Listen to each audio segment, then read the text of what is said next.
वो बेसकत हो गया होगा, जाने किस फिक्र में खो गया होगा। वो बेसकत हो गया होगा, जाने किस फिक्र में खो गया होगा। नब्ज अब तक थमी नहीं है, बस जरा सो गया होगा। नब्ज अब तक थमी नहीं है, बस जरा सो गया होगा। वो हाल में इस कदर नाला क्यों है, वो हाल में इस कदर नाला क्यों है। वो अपने माजी पे रो दिया होगा, वो अपने माजी पे रो दिया होगा। सर्द आंसू है खुश्क आंखों में, बर्फ की मानिंद वो हो गया होगा।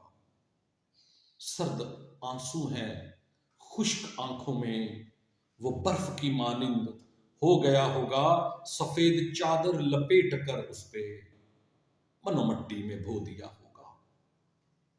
सफेद चादर लपेट कर उस पे मनो मट्टी में बो दिया होगा। वो बेसकत हो गया होगा, जाने किस फिक्र में खो गया।